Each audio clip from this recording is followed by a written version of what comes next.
नमस्कार, DD news पर आप देखना शुरू कर चुके हैं हमारा खास प्रोग्राम जनादेश। मैं हूं लाल चंद्र सिंह। जनादेश में हम हर रोज इसी समय आपको इन दिनों दो राज्यों के विधानसभा चुनावों से जुड़ी खबरें दिखाते हैं। एक तो जम्मू कश्मीर में विधानसभा चुनाव और दूसरा हरियाणा में। तो इन दोनों राज्यों की चुनावी खबरें दिखाएंगे, साथ में अपने संवाददाताओं से भी जुड़ेंगे। लेकिन सबसे पहले देख लेते हैं कि इस समय की चुनावी हेडलाइंस क्या है। हरियाणा विधानसभा चुनाव के लिए भाजपा ने जारी किया अपना संकल्प पत्र। अग्निवीरों को सरकारी नौकरी, महिलाओं को 2100 रुपए और 10 लाख रुपए तक के मुफ्त इलाज सहित 20 संकल्प का वादा। 7 वादों के साथ कांग्रेस भी कर रही है जीत का दावा।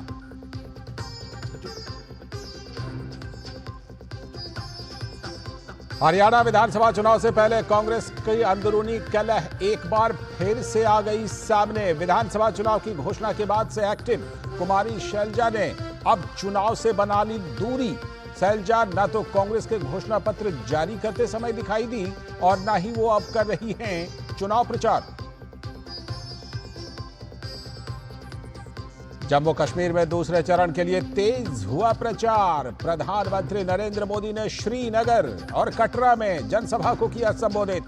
परिवारवाद पर साधा निशाना, कहा कांग्रेस ने जमहूरियत और कश्मीरियत दोनों को रौंदा।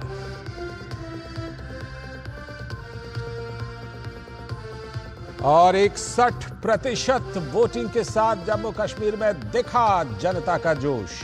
विधानसभा चुनाव के पहले चरण में बुधवार को हुआ 24 सीटों पर मतदान।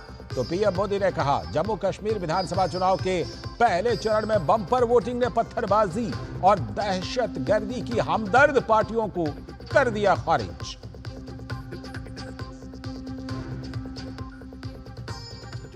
ये थी आज की चुनावी हेडलाइंस। अब देखते हैं खबरों को विस्तार से। आज सबसे पहले हरियाणा से चुनावी खबरें, जहां विधानसभा चुनाव को लेकर बीजेपी ने आज अपना संकल्प पत्र जारी कर दिया।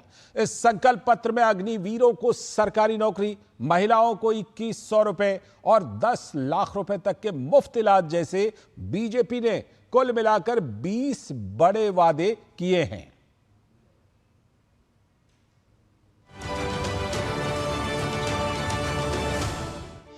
सभी महिलाओं को लाडू लक्ष्मी योजना के तहत मिलेगा प्रतिमाह 2100 रुपया। हरियाणा में होगा 10 औद्योगिक शहरों का निर्माण। हरियाणा के हर परिवार को 10 लाख तक का फ्री इलाज। सभी 24 फसलों पर मिलती रहेगी एमएसपी। हरियाणा में 2 लाख युवाओं को बिना पर्ची, बिना खर्ची पक्की सरकारी नौकरी।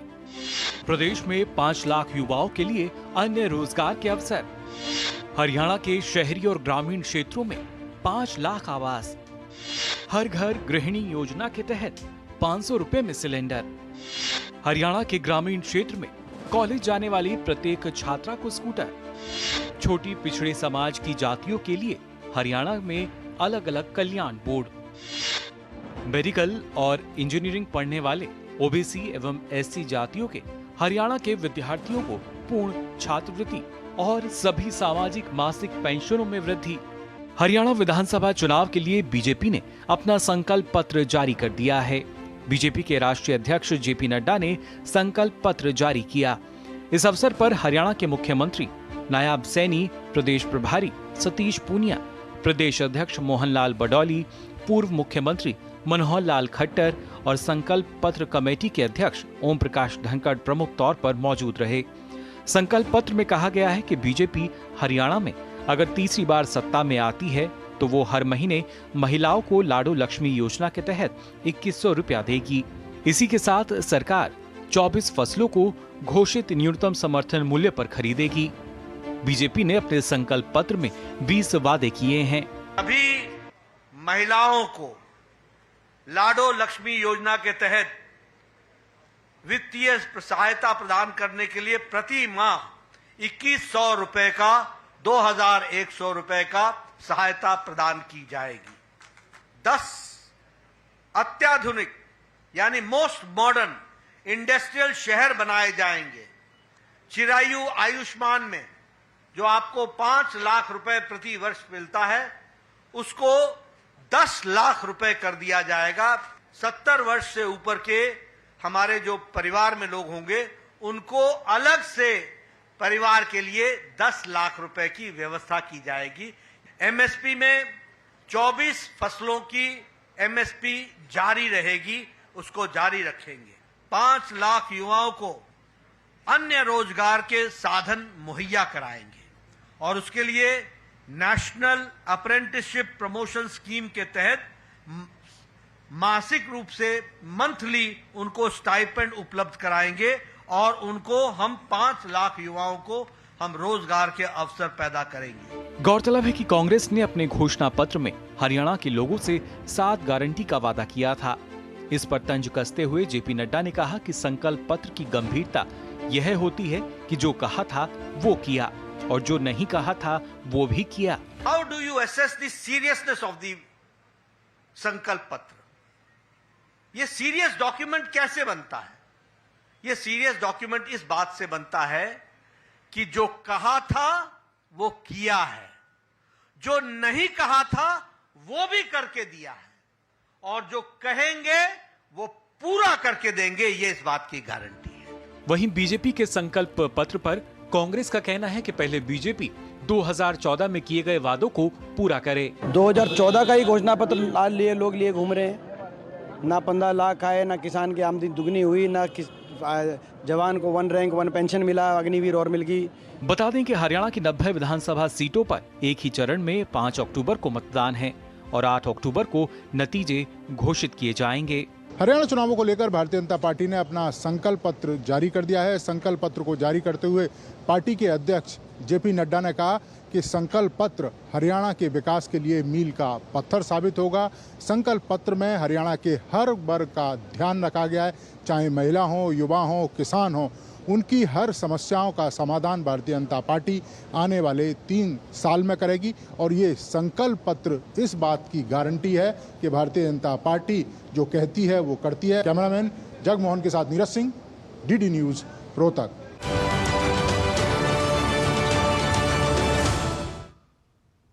तो ये रिपोर्ट आपने नीरज सिंह की देखी, हमारे संवाददाता की। और हरियाणा में जो चुनावी पूरा का पूरा समीकरण है और जिस तरह से बीजेपी और कांग्रेस दोनों के अब तो गारंटी पत्र भी आ गए, संकल्प पत्र भी आ गए, इसको समझने के लिए हरियाणा से नीरज सिंह हमारे साथ लाइव जुड़ रहे हैं सीधे, और साथ में रोशन गौड़ जी भी, वरिष्ठ पत्रकार।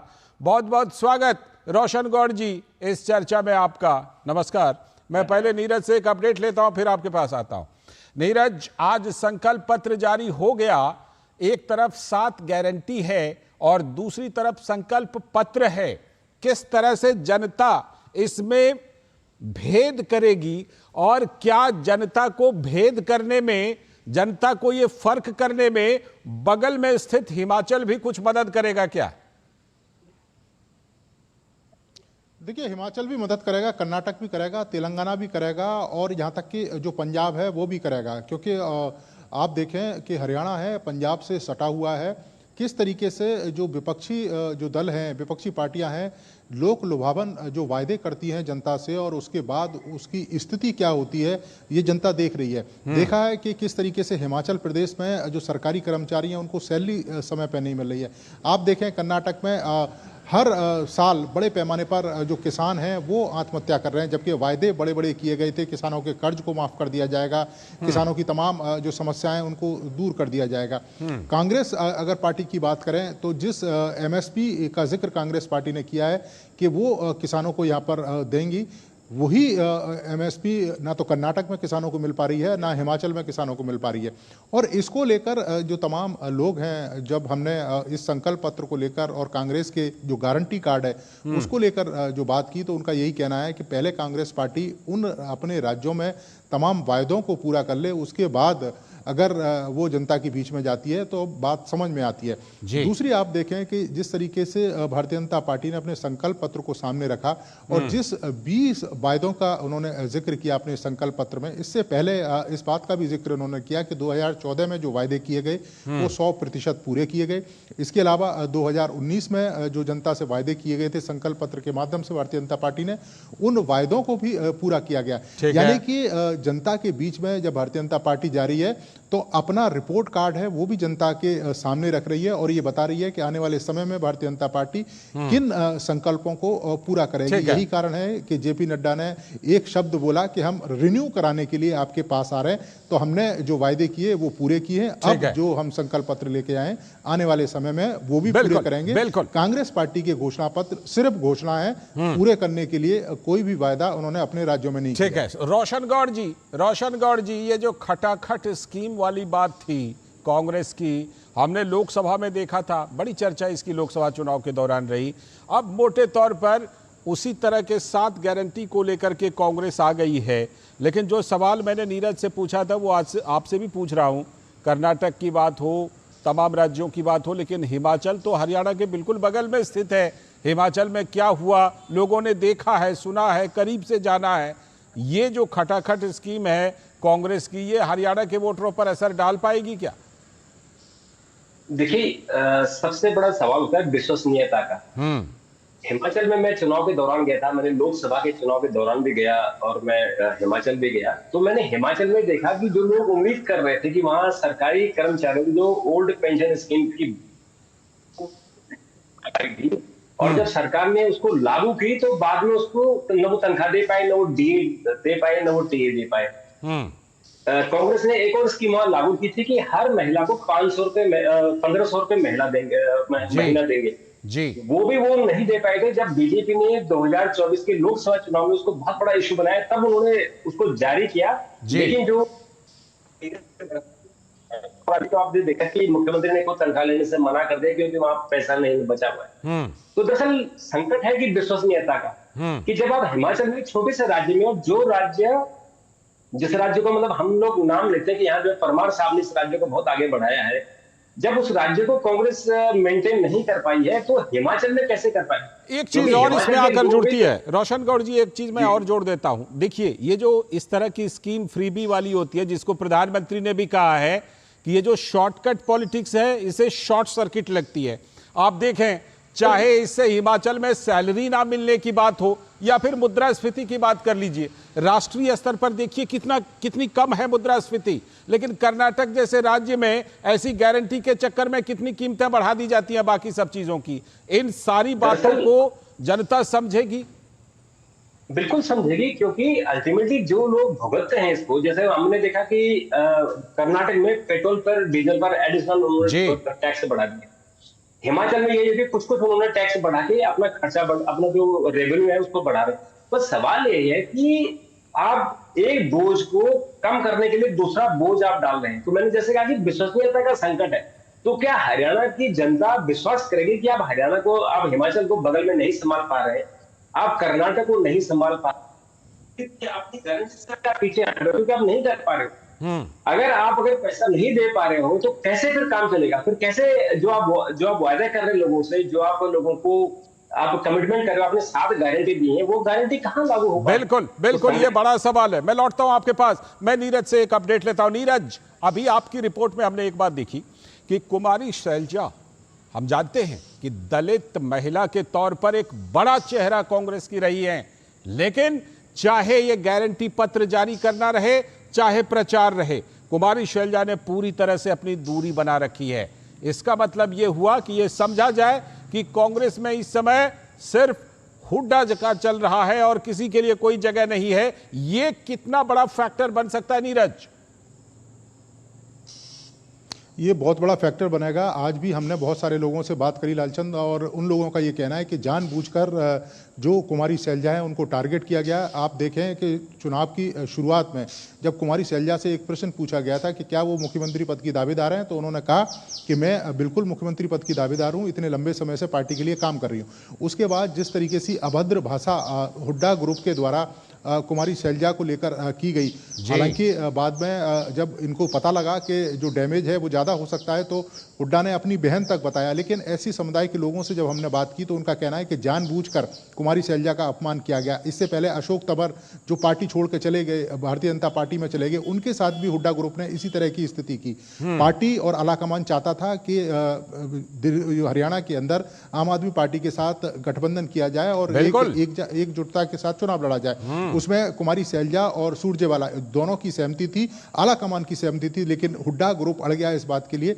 कि वो यहाँ पर गठबंधन नहीं होने देंगे आम आदमी पार्टी का। और उसका नुकसान न केवल दलित वोट, जो जिस तरीके की कुमारी सैलजा को लगातार अपमानित किया जा रहा है, अब कुमारी सैलजा ने खुद दूरी बना ली है या पार्टी ने उनको दूर कर दिया, ये तो दूसरी बात है। आप देखें कि मैनिफेस्टो में जब जारी किया कांग्रेस ने, उनको शामिल नहीं किया। अगर वो रूठी हुई थी तो बना के आप लेके आ सकते थे, उसका एक मैसेज भी जाता है। दूसरी सबसे बड़ी बात है, आप देखें कि पंजाब से लगे हुए जो पंचकुला है, अंबाला है, इसके अलावा गुरुग्राम और सोनीपत वाले इलाके हैं, जहां पर आम आदमी पार्टी से अगर गठबंधन होता तो निश्चित तौर पर उसका जो फायदा है वो कांग्रेस को मिल सकता था।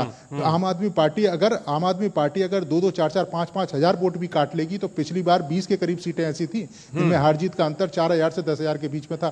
तो उस स्थिति में कुमारी सैलजा वाला प्रकरण, आम आदमी पार्टी का प्रकरण निश्चित तौर पर कांग्रेस के लिए चुनौती पेश करेगा। और लोगों का ये मानना है कि हुड्डा जिस तरीके की अपनी राजनीति करते हैं और अपनी चलाते हैं, उनकी राजनीति में दूसरे किसी की जगह नहीं है। या तो आप साइडलाइन हो जाएंगे या फिर हुड्डा के आप अधीनस्थ हो जाएंगे या हुड्डा के नीचे आ जाएंगे। ठीक है रोशन गौड़ जी, एक तरफ तो कांग्रेस का ये पूरा फोकस इस बात पर है जाति जनगणना कराएंगे, हम जानते हैं कांग्रेस किस तरह से इस वाली राजनीति पर आई है, लेकिन दूसरी तरफ जो नीरज अभी रिपोर्ट में बता रहे थे और हमने इसकी चर्चा भी की, कुमारी शैलजा जैसी बड़ा चेहरा, अनुसूचित जाति की महिला चेहरा, उनके साथ वहां पर जो हो रहा है, ये आपको लगता नहीं है कि ये लोगों के मन में सवाल खड़े करेगा कि कांग्रेस ये किस तरह की सामाजिक न्याय की लड़ाई लड़ती है? क्या इस तरह से कांग्रेस सामाजिक न्याय की लड़ाई लड़ेगी क्या? देखिए, हरियाणा में ये बात अभी जो नीरज जी कह रहे थे बिल्कुल सही बात है कि भूपेंद्र हुड्डा ने वहां की जो राजनीति है उसको छीन लिया है, अपनी पार्टी से छीन लिया है। और उन्होंने कहा या तो मैं सीएम बनूंगा या मेरा बेटा सीएम बने। जब पार्टी ने शैलजा को आगे करने की कोशिश की तो फिर हुड्डा की तरफ से जो कोशिश हुई, तो फिर पार्टी ने यह तय किया कि जो सांसद हैं वो दिल्ली में रहेंगे, वहां से जो विधायक चुने जाएंगे उनको हम बनाएंगे। तो शैलजा और दीपेंद्र हुड्डा चूंकि सांसद हैं तो वो इसमें से बाहर हो गए। लेकिन अब चूंकि जो फिर भी शैलजा को ऐसा लगा कि वो सीनियर हैं और एससी समुदाय से हैं और महिला है, तो इसमें कांग्रेस को उनका बेनिफिट हो सकता है। लेकिन हुड्डा ने जिस तरह से वहां उन्होंने कब्जा किया, मैं कहूंगा जिस तरह से उन्होंने अपने, चूंकि वहां 22% जो जाट वोट है, उस जाट वोट के दम पर उन्होंने जो अपना खम दिखाया, उससे अब उनको शैलजा जी को लग रहा है कि अब हमारे बस का है नहीं, हम इससे अगर बाहर चले तो ज्यादा अच्छा होगा। लेकिन इसका निश्चित तौर पर कांग्रेस को नुकसान होने वाला है। रोशन जी, जो बात आप कह रहे हैं कि जिस दम पर कि हुड्डा कैंप ने खम दिखाया है, एक तो कुमारी शैलजा के साथ जो हो रहा है वो हमने चर्चा की ही, दूसरी बात ये कि ये बिल्कुल लगभग साफ है कि राहुल गांधी चाहते थे कि वहां पर आम आदमी पार्टी से गठबंधन हो जाए, गठबंधन नहीं हुआ। उसमें भी कहीं ना कहीं भूपेंद्र सिंह हुड्डा ने अपने आप को साबित किया कि जो हम कहेंगे वही होगा। तो जब इस तरह से खम दिखाया गया है, ये खम बैकफायर भी कर सकता है क्या? बिल्कुल, मुझे याद है जब भी दिल्ली में मीटिंग हुई थी आम आदमी पार्टी को और कांग्रेस के बीच में गठबंधन को लेकर, और नाम भी तय हो गए थे कि कांग्रेस की तरफ से कौन बात करेगा, आम आदमी पार्टी की तरफ से कौन बात करेगा। और एक मीटिंग तय भी हो गई थी जिसमें जो राघव चड्ढा है ये और संजय सिंह है वो कांग्रेस नेताओं से मिलने गए थे। लेकिन उस मीटिंग में भूपेंद्र सिंह हुड्डा नहीं आए, और अगले दिन जब वहां सीसी की मीटिंग थी उसमें भी भूपेंद्र सिंह हुड्डा नहीं आए। उन्होंने कहा मैं तभी आऊंगा जब आम आदमी पार्टी से गठबंधन नहीं होगा, ये आप बोलोगे। और उनके कारण गठबंधन नहीं हो पाया। उसके बाद वो आए और जो टिकटों का वितरण हुआ है उसमें मैक्सिमम कैंडिडेट भूपेंद्र सिंह हुड्डा के हैं। तो इसलिए शैलजा भी पीछे हट गए कि इनके कैंडिडेट हैं, अगर चुन के जाते हैं तो इनके कैंडिडेट, इनके जो विधायक है इनका ही नाम लेंगे। तो इसलिए मुझे लगता है कि एक जो मनमुटाव है और जो ये दिख रहा है, हमें साफ साफ दिख रहा है, जनता, हरियाणा की भी जनता को दिख रहा है, तो क्या ये केवल जाट वोटों के दम पर क्या कांग्रेस जीत पाएगी, ये भी तो एक सवाल है। जी ठीक है नीरज, आप जो जिस बात की हम चर्चा कर रहे थे कि देखिए फाइनली गठबंधन हो नहीं पाया। अब देखिए आम आदमी पार्टी अलग लड़ रही है, कांग्रेस अलग लड़ रही है, फिर उधर दो अलग अलग गठबंधन है जिसमें जो एक पार्टी है INLD उनका गठबंधन है बीएसपी के साथ, एक का गठबंधन है आजाद समाज पार्टी के साथ। तो ये बहुत सारी सीटों पर तो कई कोने बनते हुए नजर आ रहे होंगे वहां पर ग्राउंड पर नीरज। देखिए बिल्कुल कई सारे पोल हैं और आप इसका अंदाजा सिर्फ इस बात से लगाइए कि मध्य प्रदेश का जब चुनाव हुआ था और अखिलेश यादव की बात जब सामने आई थी तो कमलनाथ ने ये कहा था कि कौन अखिलेश, और ये वही अखिलेश हैं जब 2024 के परिणाम जब निकल कर आए कि अखिलेश के दम पर ही राहुल गांधी नेता विपक्ष बन पाए। वही स्थिति इन्होंने आम आदमी पार्टी की आप देखें कि हरियाणा के अंदर करी है कि जिस तरीके से उनसे बात करने से ही इनकार कर दिया। दूसरा आप देखें कि बड़ी संख्या में दलित समुदाय के लोग रहते हैं और निश्चित तौर पर या तो वो जो वोट हैं वो मायावती के साथ जाएंगे या फिर चंद्रशेखर आजाद की पार्टी के साथ जाएंगे। आप देखें कि जिस तरीके से 4 खेमे बटे हुए हैं, एक कांग्रेस पार्टी जिस वोट को लेने की कोशिश कर रही है और वो खेमों में बटी हुई है। सुरजेवाला का खेमा अलग है, हुड्डा का खेमा अलग है और कुमारी सैलजा का खेमा अलग है। इसके अलावा दलित समुदाय के जो लोग हैं वो अलग अलग खेमे में। तो इसका खामियाजा, क्योंकि ये जो सारा का सारा वोट है वो कांग्रेस पार्टी को ही जाता, तो उसका खामियाजा कांग्रेस पार्टी को भुगतना पड़ सकता है। मल्टी कॉर्नर फाइट है तो जाहिर सी बात है कि कांग्रेस पार्टी, लेकिन मुकाबला बड़ा दिलचस्प है, दिलचस्प होगा कोई भी पार्टी और इस मुकाबले की हम लगातार आपसे जानकारी लेते रहेंगे। कहना कि नहीं हम ही आ रहे हैं और जिस तरीके के हुड्डा कह रहे हैं। ठीक है, बहुत बहुत शुक्रिया फिलहाल नीरज, समय की फिलहाल बहुत बहुत शुक्रिया, और रोशन जी आपका भी जुड़ने के लिए और इस चर्चा में हिस्सा लेने के लिए बहुत बहुत शुक्रिया। तो अब हरियाणा के बाद हम आपको लिए चलते हैं जम्मू कश्मीर। वहां पर भी विधानसभा चुनाव हो रहा है। कल वहां बंपर वोटिंग हुई है पहले चरण में। आज प्रधानमंत्री नरेंद्र मोदी ने जम्मू कश्मीर के श्रीनगर और कटरा में जनसभाओं को संबोधित किया। उन्होंने इस दौरान कांग्रेस, नेशनल कॉन्फ्रेंस और पीडीपी को खानदानी पार्टियां बताते हुए इन पर जम्मू कश्मीर को बर्बाद करने का आरोप लगाया। उन्होंने अपने संबोधन में पाकिस्तान के रक्षा मंत्री के बयान का भी जिक्र किया, जिसमें कहा गया था कि आर्टिकल 370 और 35A को लेकर कांग्रेस और नेशनल कॉन्फ्रेंस का एजेंडा वही है जो पाकिस्तान का एजेंडा है।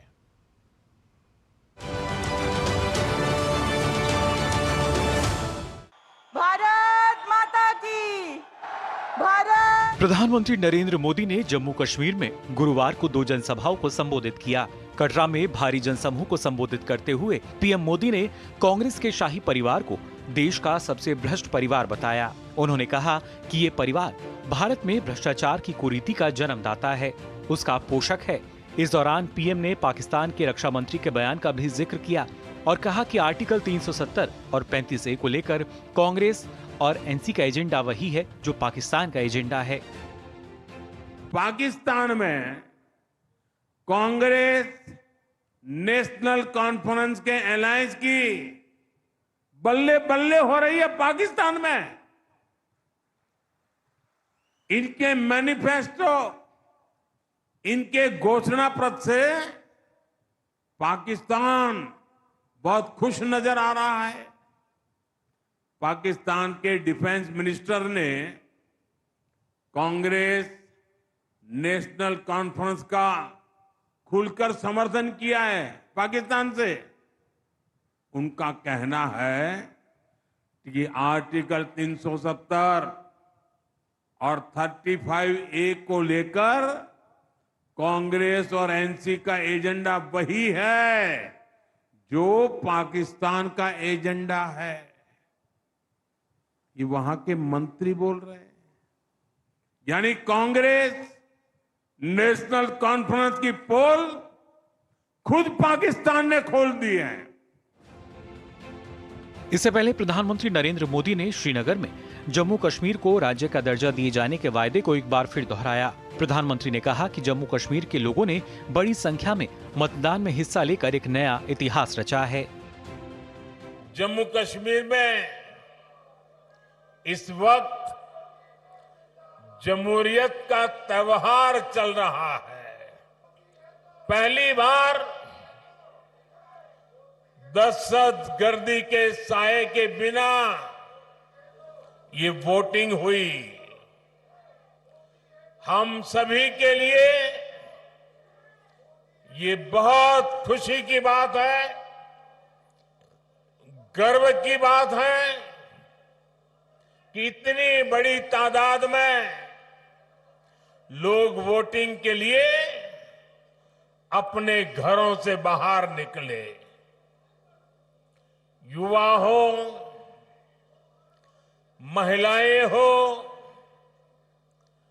बुजुर्ग हो, सभी ने खुले मन से वोटिंग की। प्रधानमंत्री नरेंद्र मोदी ने कांग्रेस, एनसी और पीडीपी की खानदानी राजनीति पर जमकर निशाना साधा। उन्होंने कहा कि इनके जमाने में नौजवान स्कूल, कॉलेज से बाहर थे और ये लोग उनके हाथों में पत्थर थमाकर खुश थे। कश्मीर में जो स्कूल जलाए गए, वो आग भी इनके नफरत के बाजार में ही बिकती थी। ये लोग नए स्कूल नहीं बनाते थे और जो स्कूल थे, ये लोग उनके आग के हवाले करने वालों को शह देते थे। आप वो वक्त याद करिए, जो स्कूल कॉलेज बच गए, वहां भी कई कई महीनों तक पढ़ाई नहीं हो पाती थी। हमारे नौजवान स्कूल कॉलेज से बाहर थे, पढ़ाई से दूर थे और ये तीन खानदान उनके हाथों में पत्थर थमाकर खुश रहते थे। इसके बाद पीएम ने कहा कि अब जम्मू कश्मीर के बच्चों के हाथ में पत्थर नहीं बल्कि पेन है। यहां अमन की बहाली के लिए मैं पूरी ईमानदारी से जुटा हूं। आज देखिए, पूरे जम्मू कश्मीर में स्कूल, कॉलेज आराम से चल रहे हैं। बच्चों के हाथ में पत्थर नहीं बल्कि पेन है, किताबें हैं, लैपटॉप है।